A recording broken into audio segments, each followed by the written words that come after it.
problems. So, you know, we was pissed, but we was like, man, Easy was like, get them T-shirts, get them everything they need. Come on.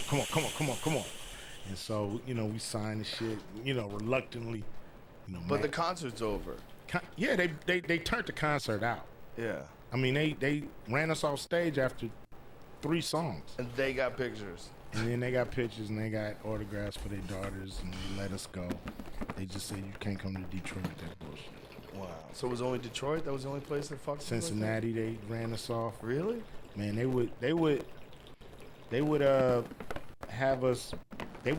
Before every concert, a sergeant or a captain or somebody would come in with a city ordinance of what was obscene in their city, in their town, and what could be said on stage and what couldn't be said. And if you say any of this or do any of this, we will arrest you after your performance. Wow.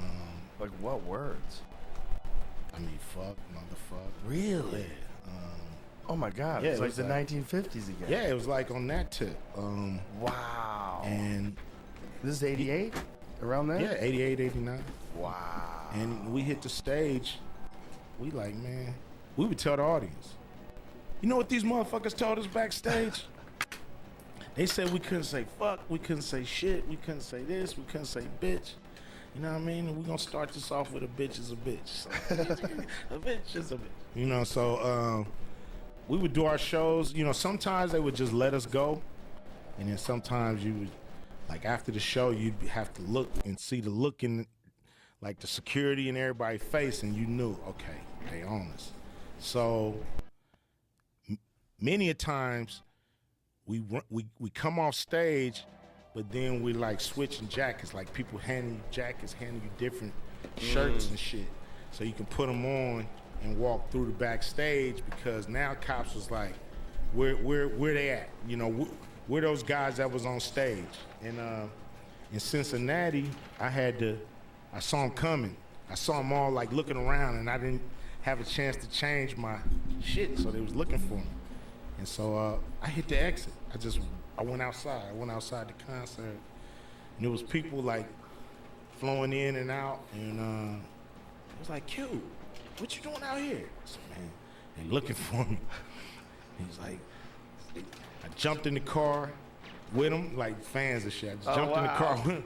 They drove me across the bridge to Kentucky is right across from Cincinnati. I'm sitting there waiting for anybody to drive up. Nobody drove up, and they ended up driving me back to the hotel. And then you got Easy and Dre. Where the fuck was you? Where'd you go, man? We all got citations.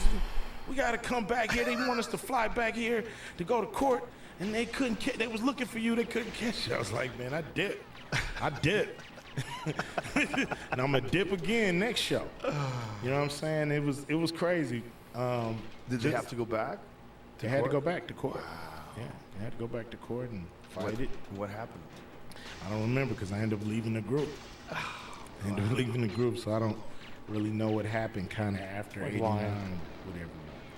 Wow, what a wild time. It's crazy, but fun. Like, we were living the time of our lives, because we never knew we was gonna be this popular throughout the country. We thought the records that we did were just local. You know, we was gonna be, you know, hood stars. You know what I mean? Right there in our neighborhood, people was gonna love us. But outside of Compton, South Central, Long Beach, Watts, like, you know, people, they not even gonna know what we're talking about. Right. Little did we know that everybody was kind of going through the same things that we were going through. That's so wild. So what was it like when it blew up? I mean, that had to be, for you to be a young guy in this, you know, hip hop just in general was relatively new. Yeah. And for it to blow up that big, that had to be a wild, like, change of your life. It was, you know, because you think you're only gonna be an underground artist. Like, before we sold our records like ours would be in the section with like the Red Fox records and the Richard Pryor, the Eddie Murphy, the dirty, you know, comedy dirty comedy records. That's where you would find these dirty hip hop records. And there was a few, you know, there's a dude named Blowfly. Blowfly would have songs called, like he got a song called Rap Dirty. And like those kind of songs would be in this section that nobody went to unless you just wanted to laugh or something. So we thought our records would end up there in that bin. And it just blew up. MTV banned our Straight Outta Compton video. And that blew the group up because people wanted to know why did they do something that even MTV was scared to show. And so we went from thinking we were gonna be in that little bin to they putting us in the front of the record store and promoting that you can get Straight Outta Compton here. Wow. And so it just took us from that back of the store stuff to prime real estate. How many records did Straight Outta Compton sell? I don't know the exact end figure, but even that, while I was still in the group, it was like 2 million records, and then it was just growing. So by now, it's got to be up to at least 4. Wow. That had to be a fucking crazy experience to not think that that was ever going to happen. And then boom. It was, Most controversial band in America. We went from being straight locals to like being everywhere. Matter of fact, I went to school after I was in the group. Like, I was like, I can't hang my hat on this. I'm not gonna be able to live, on dirty rap records. You know what I'm saying? Yeah. Can't play them on the radio. Only underground people are gonna hear it. So I went off to a trade school, Phoenix, Arizona, called Phoenix Institute of Technology. Where'd you go to learn? Architectural drafting. Really? Yeah. Wow. Yeah, I took drafting in school and I dug it and sent some pamphlet in the mail. If you want more information, fill this out. Little postcard. Filled it out. Fucker showed up to my house and he was in there talking to my mother and father. I'm like, what the hell? You going to school? What? I got a show. No, you going to school. Damn. How long was that for? A year. Wow. Yep. Fall of 87 to the fall of 88. Wow. So you got out of trade school and then the album blows up. We got out of trade school and then we was working on Easy solo album. Easy Does It, his solo album came out right before NWA. And that blew him up. And we were along for the ride, so when the NWA record came and he was a part of the NWA group, it just put a spotlight on the group. And then the record was crazy, so just took it to the next level. What was your earliest influences in hip-hop? Curtis Blow, Run DMC, Sugar Hill Gang, Rakim, Big Daddy Kane, Biz Markie, Salt and Pepper, like the greats. All the greats. Beastie Boys, LL Cool J for sure. We loved LL. LL was the man always. And so when was the first time you actually performed? How old were you? I was probably 15. Is that a local thing? Yeah, well, we would do rap battles. So we would go up to people's school and find out, everybody didn't rap like now everybody raps. But back then, it was like a niche group. So we had honed our skills, so we would go up to different high schools and hop the fence and at nutrition and shit and like find a spot and battle. You know what I mean? So it was fun. It was like a karate master looking for a spar. We walking around. It's like, who go to that school? Who rap over there? who over here? Who? It's like, man, some dudes at my school, man, they can bust, man. Y'all should come up here. You know, I was trying to set it up for Friday. Y'all come up here Friday, hit the fence. You know, we bust, and then y'all got to get out before, you know what I mean, the counselors come. Wow. You know what I'm saying? So we'd find ourselves going from different high schools. We would ditch our own school to go up to different schools and rap against people. But first time I really hit the stage, we did this contest called the Best Rappers of the West contest. And Oh, come on. entered our song, and man, we made it all the way to the finals. They did the finals at the Olympic Auditorium in LA. That's where they used to do all the old wrestling matches and fights. So they used to do roller derby there too, Thunderbirds. And so we performed. Dre came, you know, Dre was in the World Class Record Crew. God damn it, why are you DJ giving me crew, these shitty you know, pauses? So everybody there, our family, friends, and they messed up our tape. Like, you know, our music was instrumental, but it was cassette. And when they hit it, it was in the wrong spot. They didn't rewind it, so it was off cue, and then they had to rewind it and then start over. The thrill was gone. We lost. We came in second place, and so that was my first taste of, you know, hitting the stage. You knew that's what you wanted to do? I loved it. You know, I had a great time. Yeah, I did. And hanging with Dre more and more. You know, he saw us that night. He knew we had got kind of robbed a little bit, and he was like, we'll let y'all perform at Dudo's, which is the club he DJ'd in Compton. It's right there on Central Avenue.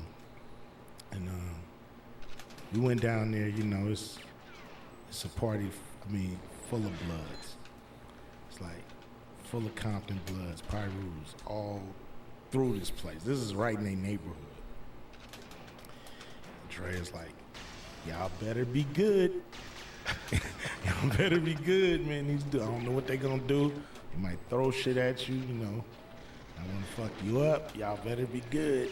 That's all he kept saying. So we were like, damn, we gotta think of something clever. We gotta be good. We gotta be good. So we started doing parody raps. We'd take the hit song and do a dirty version of it.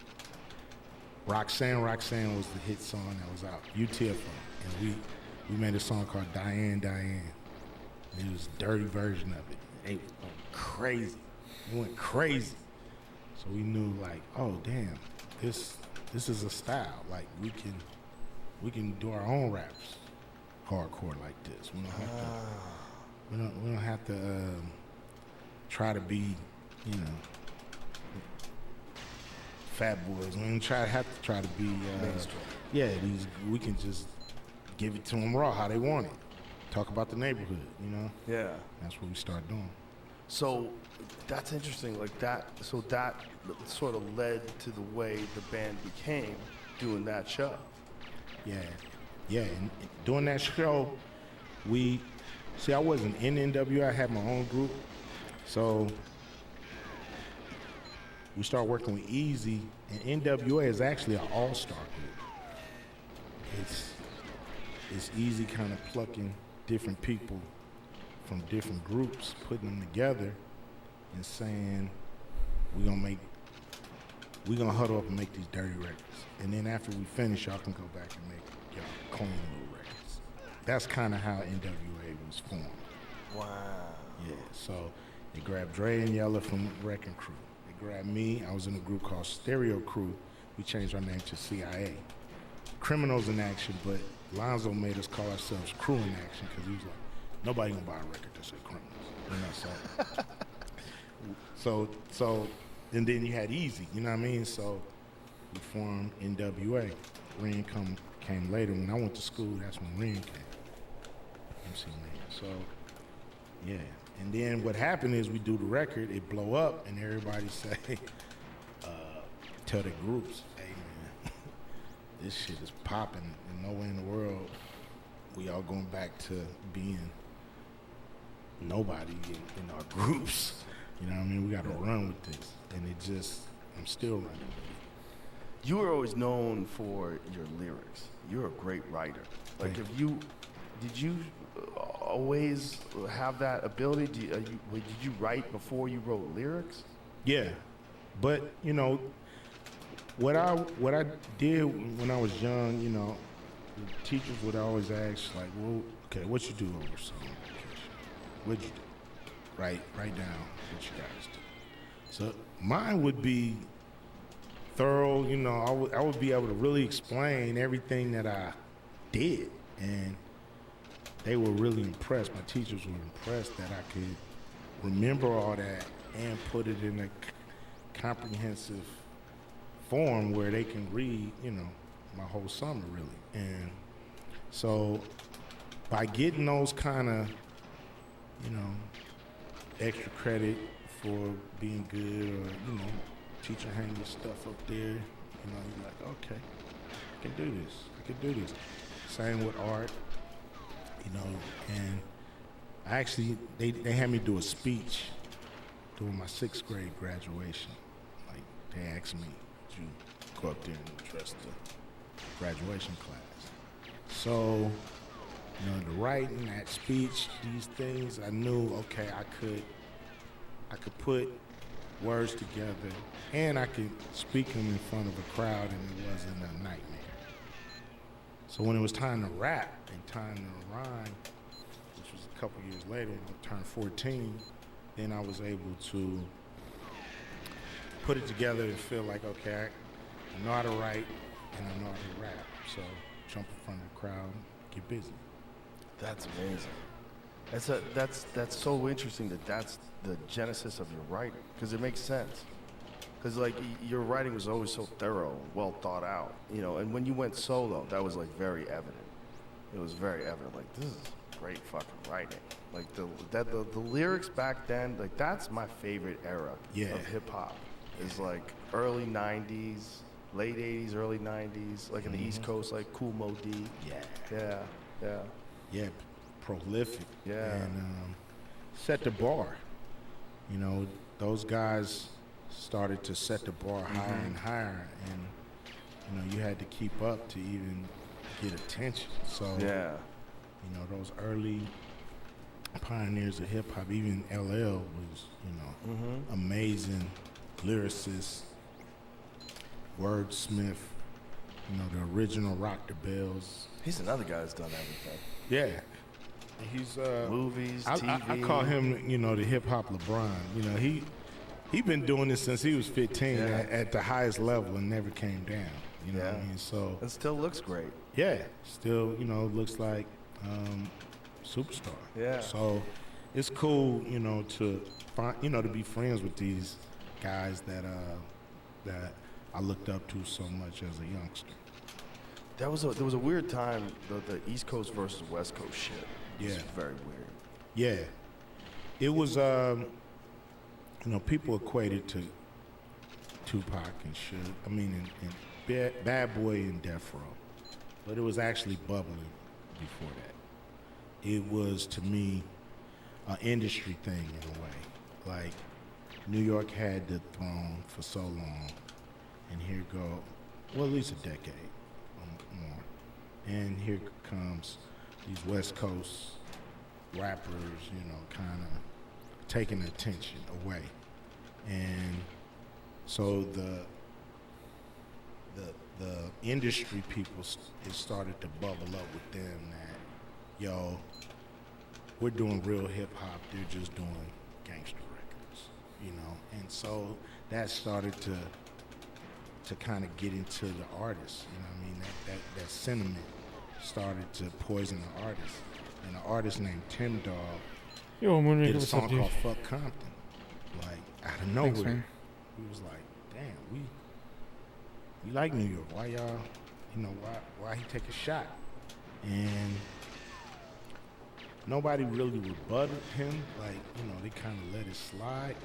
And then more and more artists start taking shots here and there. And then the thing with Bad Boy and Death Row, it kind of just took it over the top. It just made it, because they were the hottest labels. Had the hottest label on the East Coast battling with the hottest label on the West Coast. So that made that undercurrent of animosity that was going to blow all the way up. It looked like it was a feud. How did that ever get resolved? I think when Tupac got killed and then Biggie was murdered shortly after, people realized this is a dead end road. Like, people stopped listening really to East Coast and West Coast at that time, and that's how the immersion of the South came. You know, the South was there bubbling, they was doing their thing. They had groups that was making a dent, but at one point, all the hip hop fans were so fed up with the East Coast, West Coast beef that they said, you know, we're just gonna pay attention to what the South is doing. You guys gotta heal your wounds and come back. And so that's the emergence of the South and, you know, all the groups that came out. Thanks for being Back here, then, Moonraker, and everybody. Were Thank you very much. touring on the East Coast? Yeah. So what was it like when you were touring on the East Coast in the middle of all that shit? I mean, it was always love, you know. I mean, some fans took sides, but most of it was, you know, industry stuff. And they were Ham, kinda cheese, caught in the toasty, or hot So- cakes? And I did a record called, you know, Bow Down with the West Toasty. Side Connection, which we addressed a lot of the Toasty beef sounds pretty good. because we felt like What's a hot cake? most of the I don't know what industry either was of those are. in New York at the time. So we felt like if we didn't stand up for ourselves in some way, shape, or form, what we accomplished the last decade would be A erased toasty. and eroded and dismissed, discredited. Is it made on the Bobby? We would be played out. Hot cakes, You know what I mean? pancakes, We wouldn't have longevity. Right. So toasted sandwich. Oh, dude, toasted you know, sandwich for there was, sure. you know, back and forths. 100%. But at the end of the day, Tupac I know it's morning there for being you, killed, Biggie or like being middle of the killed night or something. was just a wake-up call for the whole industry. That's sad that that's how the wake-up call had to go. It's crazy. 4 a.m. Dang, dude. Yeah. I mean, Thanks, I bro. Thanks for being here, man. I was on news radio, on the set of news radio when someone told me Tupac got killed. I remember thinking, how is that possible? Cricket just finished. Wow. How is that insane. Yeah. real? So cool, Yeah, I so just- multicultural. You know, it was a new day. Like, it's like, oh, we in a new era where The cricket game just finished, celebrity tally-ho. means nothing. I'm on my way to get a toasty. Celebrity means nothing. Anybody can get it. Yeah. So it's damn near like we But I'm back hungry. where we Oh, well. started, back in the hood, you know. Trying I guess it's more like, yeah, yeah, mate. The cricket match just ended. On my How way to get a dangerous is toasty that and some for you? hotcakes. I went Scottish there. You know, no more dangerous than it feels when any of people, you know, any person I know gets shot. You know, it feels like, you know, damn, I went to fucking this never ends. Grounds Crew Willie accent. I don't remember taking any more precaution than I usually would. Ads. But I knew people, India's you know, some perfect. dudes was getting bulletproof trucks and shit, and bulletproof vans and all this stuff. I was like, nah, he went to that extent. It's just a crazy time in music history too. What? You know, there'd never been like rock bands that were feuding with each other to the point where you were worried about people getting murdered. No, not that I know of. You know, rock bands do feud. They usually don't do diss records either. Right, right. You know, they just feud or they have subliminal disses. It's never Yeah, like, the diss record thing was wild. That was really Yeah. the first time artists ever went after each other like that. yeah. It's but you know, it's like Guys, sparring. It's like battling. It's like, you know, it's part of the game. So it's it just makes me so angry, man. You know, you spar, you practice. Stupid ass guard. You know how to fight. I missed it though. I missed the Mm. camera. Somebody get in your face and challenge you. Like, okay, this is what we Oh do. man. It's rumble. You know what I'm Yes, saying? So yeah. it's like you grow up battling. You know, you got your raps. You say your cocky shit. You know what I mean? And somebody want to, you know, put it on wax in battle. Like, we can battle on wax any day. You know what I'm saying? So let's go for it. When did it feel like for you, all that shit sort of went away? Like the feud stuff, when did it seem like it was just back to just making music?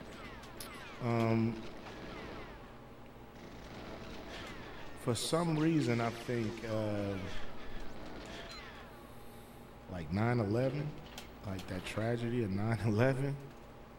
For some reason, like it seemed like from then the feud stopped. And people kind of reassessed and reorganized their thought process when it comes to that. Like it was like that's when it seemed like a ceasefire. No, I'm Music KF7. was the best thing to do because like the country went through a crazy shakeup. Yeah. It's a trip, you had groups 2 or 3. I'd say 2, man. rocking the red, white, and 2 blue. or 3. Oh, He do was, whatever you like, want. Into, patriotism. Too lazy to go. I hear you. Really into, we got other forces out there that's trying to take down New York City. Can't be hating on New York after that. Like, we all got to band together. That was the sin. It's just so cursed, isn't it? It's just so cursed. A national tragedy. Like, come on. People up to what's really important. Yeah, major shakeup. So how the fuck did you go from NWA, your solo career, and then movies, and then family movies? Like, was there like a resistance for that? People like, did you listen to his old shit? Was there you know, I mean, because people were taking their kids to see those movies, and then those kids became Ice Cube fans, and then they go into your old shit, and like, wow. Yeah, I mean, it's a great, it's kind of like, they're caught in the Ice Cube vortex in a way, you know what I'm saying? Because here's how it happened. Like, I'm in the NWA, I go solo, I'm just trying to be the best rapper in the world. That's all I'm concerned about. And I meet this kid, John Singleton, who's an intern. I meet him at the Arsenio Hall show. He's an intern there. I'm there to talk to Arsenio to say, dude, you had 2 Live Crew on. Why don't you have NWA on? So never had that conversation with Arsenio because John Singleton is talking my ear off. And he's like, I'm a junior at USC. I'm gonna put you in a movie. I'm like, dude, what? I'm not an actor. You know what I mean? I thought you had to go to Juilliard for 18 years to be an actor. So I'm like, what you talking about, man? No. And then he pursued me 2 years, dude. 2 years. And then he finally said, yo, I got the movie, we're gonna do it. And so that was Boys in the Hood. So he discovered me. That's how I got into movies. And when we doing that movie, he's saying, when you gonna write a movie? Dude, what are you talking about? Why you keep hitting me with this stuff that I don't do? He said, man, you can write a song like that, you can write a movie like that. I'm like, okay. I go by a computer that same day, and Final Draft, which is a script writing, and I start writing the script. Like, don't know one thing about writing a script, just start writing one. And it was terrible, but he helped me. He just kept telling me, keep writing, keep more pages, just keep going till you finish it. And long story short, I ended up a few years later writing Friday. Okay, Friday, 1995 comes out, big cult classic. So as the years go on, got these little kids coming to me doing all these cuss lines from Friday. I'm like, what your little ass doing watching Friday? So I did another movie called Barbershop. Now that's an R-rated comedy Friday. So I do Barbershop. It's good reaction. People love it. It's PG-13. So the movie is bigger because it appeals to a bigger audience. So I'm like, damn, we was able to work it at rated R. We able to work it at PG-13. What if I did a PG movie? Because I still got little kids coming to me talking about, you gotta knock the fuck out. 7. Like, I need to do something for your little 7-year-old ass so you don't have to go watch Friday. You know what I mean? You should be watching Friday when you get about 11, 12, not 7. So I was like, you know, I was with Revolution, Joe Rolfe over at Revolution, and he was like, yo, we got this movie that Adam Sandler was gonna do, but he can't do it. Will you take a look at it? And I said, yeah, I'll take a look at it. And it was already, are we there yet? I'm like, oh, this is a kid's movie. You know, I was like, yeah. It's okay. I think I can, you know, tailor make it where it fits me. But yeah, let's give it a try. And we do it, and of course, everybody go ape shit. Like, Q, you gangster, what you doing these kids movies for? What's wrong with you? What the hell's going on, man? You don't got soft. All this stuff they was talking about. All right, be right back. Be right back. So, Thank you. movie comes out, and kids like lose their mind. They love the movie. So now, this is the vortex, right? They come in, they love Are We There Yet? 5, 6, 7, 8. By the time they get 10 or 11, somebody done showed them Barbershop or maybe Friday. So they love me from Are We There Yet? Now they love me from Friday. And then somebody says, listen to this, and hands them my music when they get about 15, 14. And they say, I love this guy. And I got fans all ages who love Ice Cube because they've been like walked up from Are We There Yet?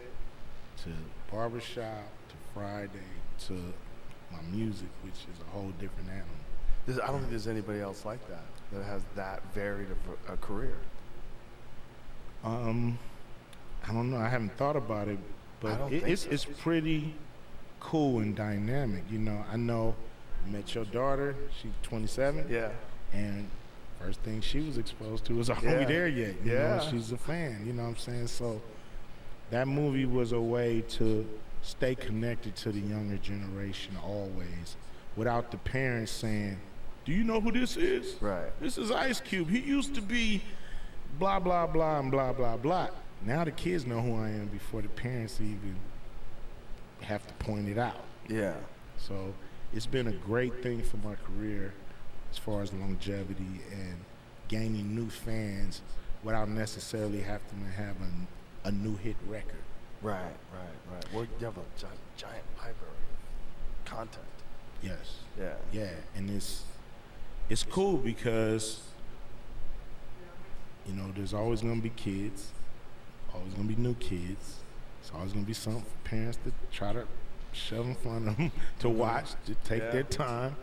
And Are We There Yet is a cool option, you know what I'm saying? So, and then we did Are We Done Yet? And you know, people are asking me, when you gonna do the next one? And I'm like, y'all want a third one? Okay, let's think about it. Are you gonna do a third one? We'll see. We got to talk to Joe and Revolution. You know, get it right. When I found out that you wrote Friday, I was like, that's insane. That's incredible. Yeah, me and DJ Pooh. That's a funny fucking movie. Yeah, it is. You know, I mean, DJ Pooh, he's like one of those undercover geniuses that he's been involved in a lot of hip hop. I mean, he helped LL do Going Back to Cali. You know what I mean? Like, he been around forever, and we're all fans of Pooh.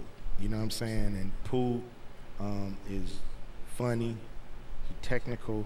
He's the one who got Rockstar to do the Grand Theft Auto San Andreas. That whole, you know, like take it from Miami and put it in LA. Mm-hmm. You know what I mean? Take it from the Miami dope culture to the LA gang culture.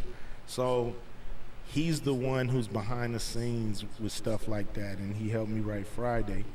He produced It Was a Good Day, the song. So whenever we together, it's just magic. And we wrote Friday because we were watching In Living Color, and we loved Hollywood Shuffle by Robert Townsend. And we was like, let's write a movie about the neighborhood, like, because everything that was coming out was depressing, you know. It was Colors, Boys in the Hood, Right. Menace to Society, Right. South Central. It was like, yo, this is a hell zone. And we was like, did you remember it like that? Or don't we laugh around here all the time? Like, Yeah. let's show how it really is for us around here. And so that's how Friday kind of germinated and became like, yo, we gonna show our version of how we have fun in South Central. And it's an all-time classic. Yeah, it's a movie that I get commented on more than any other. Like, people quote it, love it. Yeah. The characters are iconic. People dress up. When you know you got a line like "you got knocked the fuck out" that gets repeated for decades. Yeah. I mean, I knew it was one of those lines because I had never heard it in a movie before when somebody got knocked out. And I'm like, yeah, this is what he gonna say when he jump over him and look down on him. Like, you got knocked the fuck out. How many times you seen that on a world? Yeah. How many times you seen that on World Star Hip Hop now, though? All the time. It's just like Forever. everybody yells. Yeah. When someone goes down, it's automatic. It's automatic. Yeah. You know, that's as an artist, that's all you want, is to have a couple classics that people remember you for.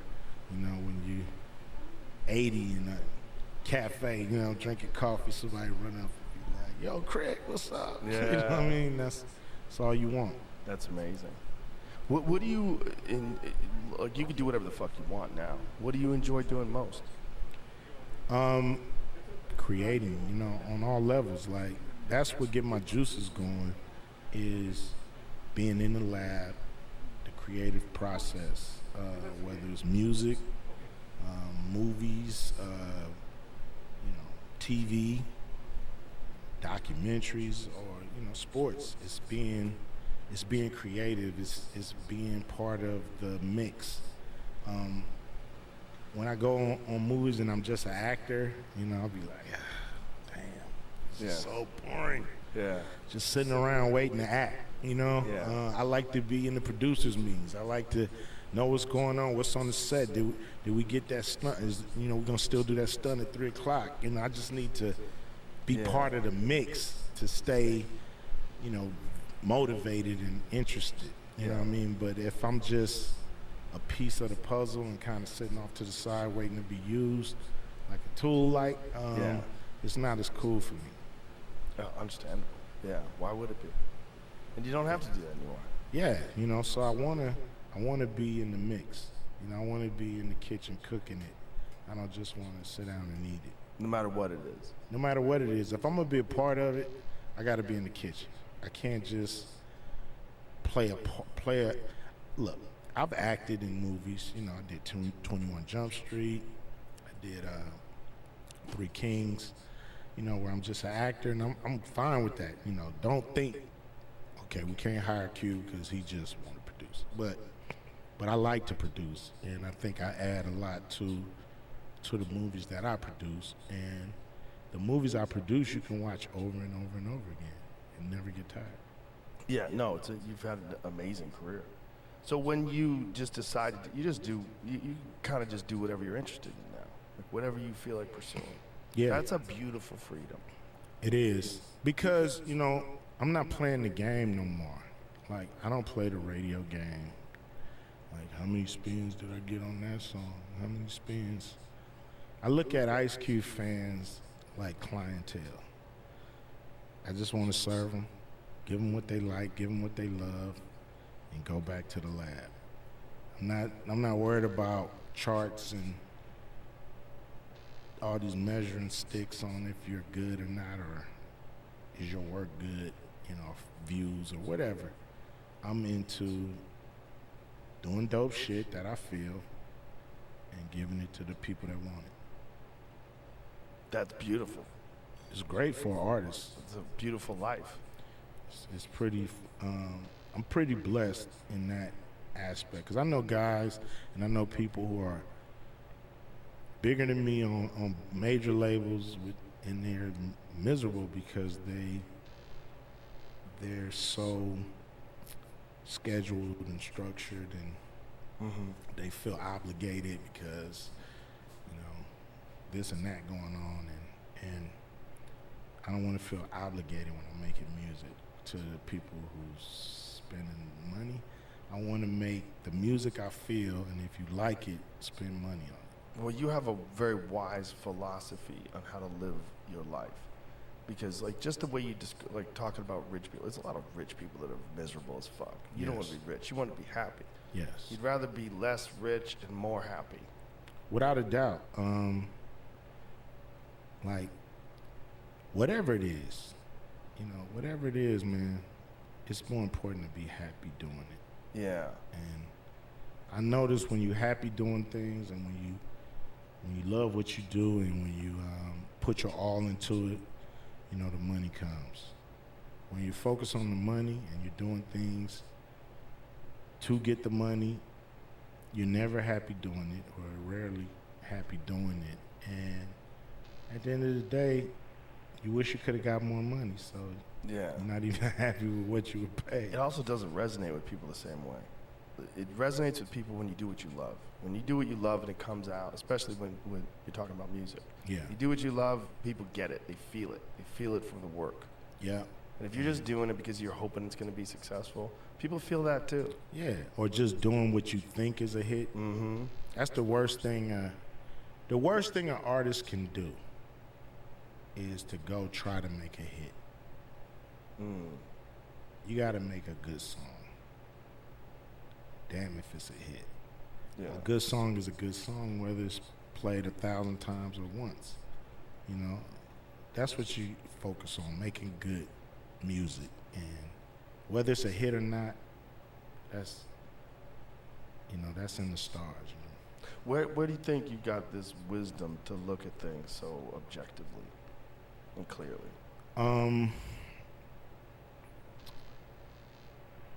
I think, you know, when I look at how I grew up, like my pops is an independent man, independent thinker. He's not part of any club or any organization or any fraternity or any gang or any, it's no man that can come and tell him what to do unless he's at work. So I like that. And I saw him stand on his own 2 feet, you know, from, he moved to LA when he was 19 years old from Louisiana. And so he's been a man that handled his business from day one. So I think he's the foundation of how I view things, and living and being young, thrown into the fire. You know, it seemed like every time I look up, there's something that that needs my focus and attention, that's trying to take down what I've built. So I'm always paying attention. You know, I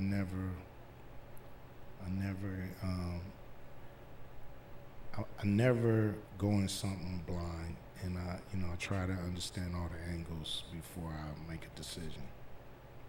That's very fortunate you had a father like that. I am.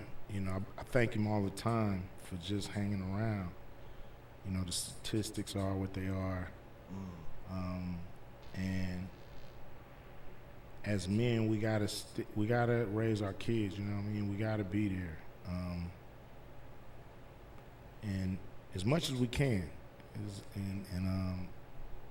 It makes a difference. It makes a difference with the person that you're raising and the person that you're sending out into the world. You know, you want to give your family stability, and fathers can do a lot of that. They can do a lot of that. Yeah. It's got to feel great for you to see your son taking off like this. Yeah. Know, like the wisdom that you got from your father, that your son is obviously, he's acquired that as well. Mm-hmm. They works hard.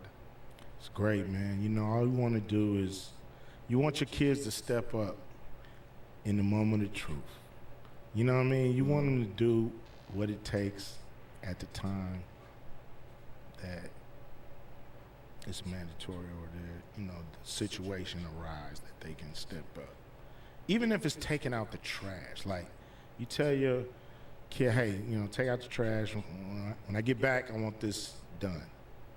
And when you get back and it's done, you feel better as a parent. Yeah. You know what I mean? You feel like, okay, they stepped up when they needed to, when I asked them to. And make you feel good that you got people that you're sending out in the world that are dependable and responsible and not trying to fuck over nobody. Yeah. Fuck yeah. No, that's one of the greatest accomplishments you can make as a human being. You made the world better by raising better people. Yep. Raise good people, and that's the number one job of a parent, I believe, is to raise a good person, because the world don't need another asshole. Trust me. We don't need another one. We got plenty. Yeah, we got plenty. We're all full. Yeah. Show. It's also great that you set a standard with maybe people that don't even have a father figure. That you set a standard with your words, the way you talk about things and address things and think about things, and it's so thorough. That you set a standard with other young kids that admire you too, which is beautiful. That's good. That's great. And I'm blessed to be in a position to do that. I want to do that. I hope I'm a good example on. I have fun with the music and the entertainment and this and that, but I want to be a solid person. You know what I mean? That say what I mean what I say, and do what I say. And all you got is your balls and your word, man. That's it. Tony Montana. That's all you got. That's all you got. Yeah. Well, no, you've done it, and you've done it in an amazing way. You set a great standard. Appreciate it, man. You have too. You are a great communicator. You know what I mean? And people need to hear somebody with courage speak for the people when others are so scared to. Some of the things that you said today, a lot of people would be scared to even bring that stuff up, man. Well, So it's we what you need it. said. If you can, you should. When you got the mic, use it. Yeah, and I can, so I do. Yeah. You got the mic, use it. Someone has to. It's a wild ass fucking time. It is, man, and we need people to step up that we trust. We don't need no more people to let us down that we believe in. Absolutely. Well, listen, brother, I appreciate you very much. It was an honor to have you in here. I've been a giant fan since the 80s, which is crazy. And I appreciate everything you do, man. Appreciate you too, man. You're great at what you do. You got me into UFC. You gonna watch next weekend? Yeah, I'm gonna watch. Volkanovski, Yair Rodriguez. Woo! It's your passion for the sport, your knowledge of the sport, your breakdown, your ability to go back and say, the origin of this move and the origin of this move really got me into the game. So you're an excellent communicator, and I appreciate you letting me on your show. My pleasure. It was an honor. Thank you very much. Yeah. All right. Bye, everybody.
Okay, my friends, I gotta go. Sorry. Thank you. I gotta go now. I gotta go. Thanks for being here. I gotta go. See you soon. Sorry about that, guys. I gotta go with my friends. Thank you for being here.